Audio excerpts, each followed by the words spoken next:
Hello everyone and welcome to the last discussion of the course. We have done a whole lot of work to get here, and let's finish out on a good note. We have been looking at George Marsden's book talking about ideas in Christian scholarship. He even calls it radical in the title. So let's really explore that. Let's see how those things play out.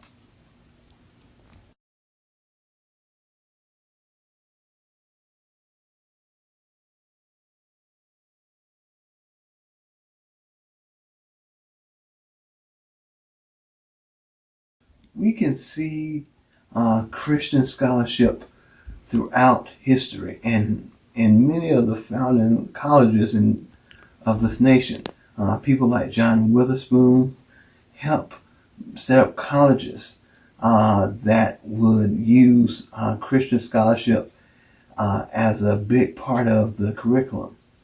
And let's see just these beginnings and how Marsden looks at them, and some other academics.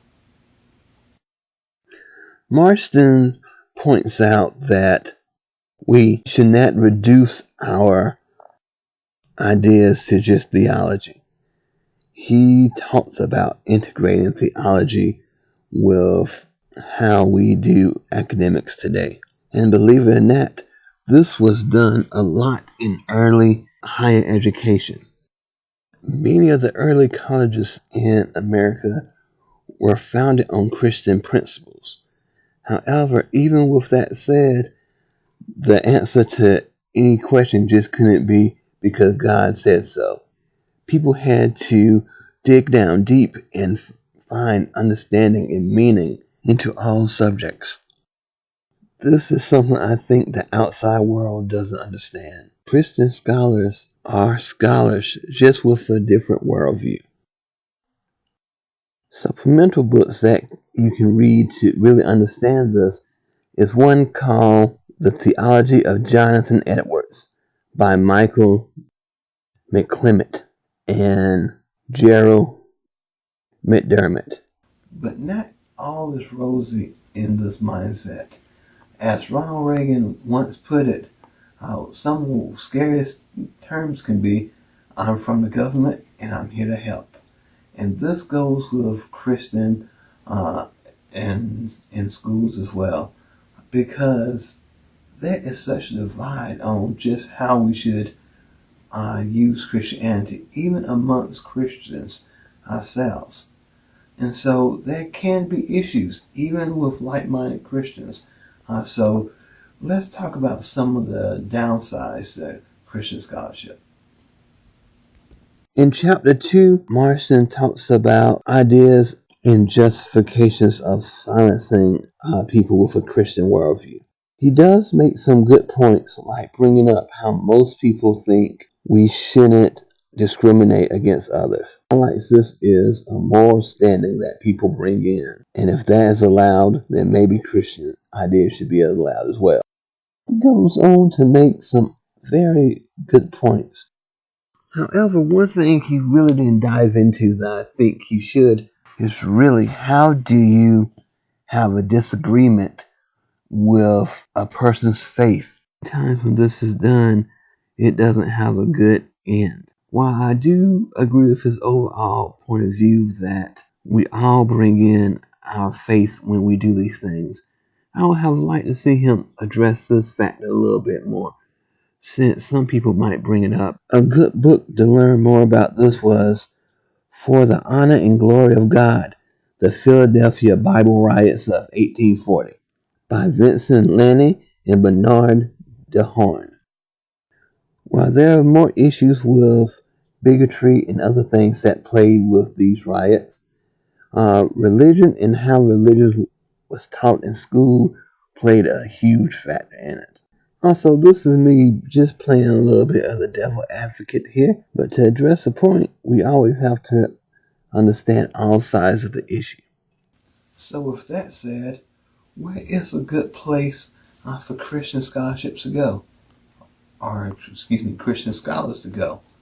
Let me think. Maybe places like Liberty, Liberty is a good example of Christian scholarship done right. People know what they're getting into when they come here. They know that they're going to have a great foundation built on the ideas of Jerry Falwell Sr. and been going strong for so many years. Now let's look at Marcion and some other academics on just how Christians work well in the academic setting. There are a ton of religious schools such as Liberty. And after Liberty, we are prepared to go out into the world and defend our positions, even using our faith. And this is one of the big things that I like about Liberty.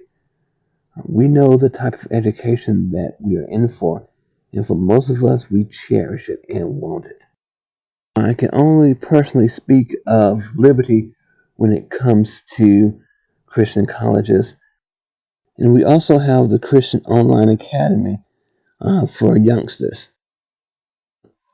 At this point, I have seen more videos with Dr. Roger Schultz in it than I have seen Game of Thrones. And there's no doubt that each and every video that he brings to us, he has great ideas.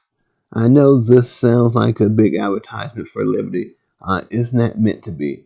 It's just meant to suggest how great they are at what they're doing when they integrate a Christian worldview into academia. To step away from Liberty a little bit for the supplementary documents, I would like to leave you with Christian Higher Education, A Place Within Higher Education by Daniel Levy. This looks at Christianity in Christian schools on an international level, including Africa, where they are making a big impact about Marston this term. And I think his book really has some good points. And he backs up much of his statements. There are a few things I disagree with, but on the whole, he does an excellent job. And on that note, I wish you guys good luck in the rest of your studies, and I hope to see you around.